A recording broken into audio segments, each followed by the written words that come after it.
अगर आपको investment product और हाई रिटर्न बताकर यूनिट लिंक्ड इंश्योरेंस प्लान यानी कि यूलिप बेच दिया गया है, तो अब बीमा कंपनियां आगे ऐसा नहीं कर पाएंगी।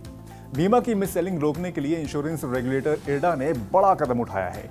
रेगुलेटर ने एक सर्कुलर जारी कर कहा है कि बीमा कंपनियां यूलिप को विज्ञापन में इन्वेस्टमेंट प्लान और हाई रिटर्न वाले प्रोडक्ट के रूप में पेश नहीं कर सकती हैं।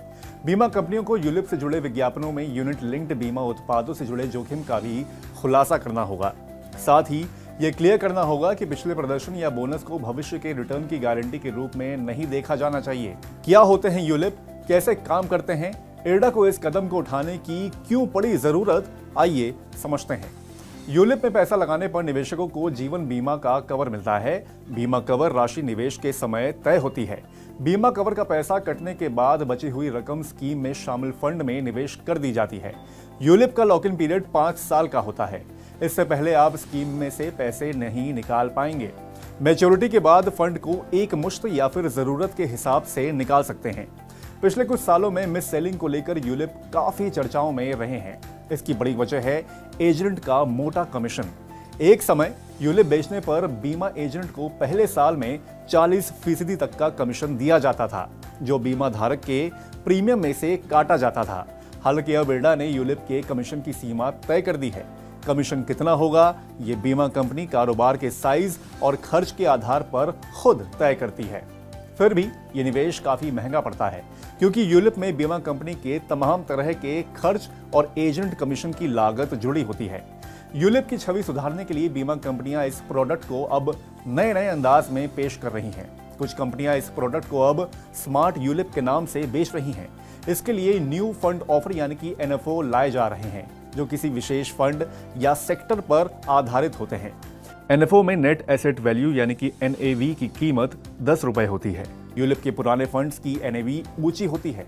कुछ निवेशक सस्ती NAV की फेर में भी NFO में पैसा लगा देते हैं।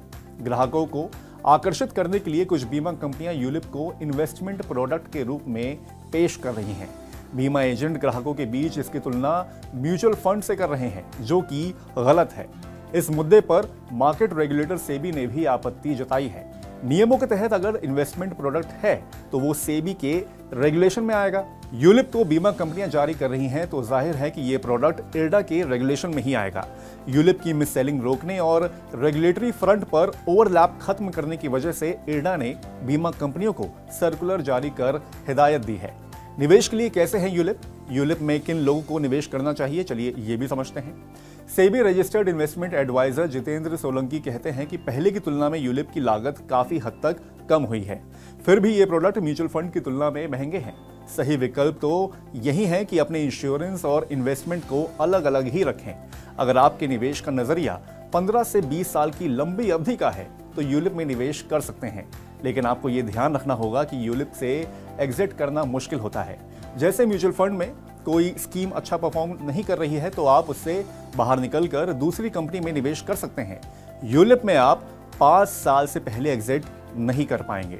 अगर आप यूलिप खरीदने की सोच रहे हैं तो पहले वित्तीय लक्ष्य, जोखिम उठाने की क्षमता और लागत के बारे में अच्छी तरह से समझ लें। बीमा एजेंट की बातों पर आंख मूंद कर भरोसा ना करें।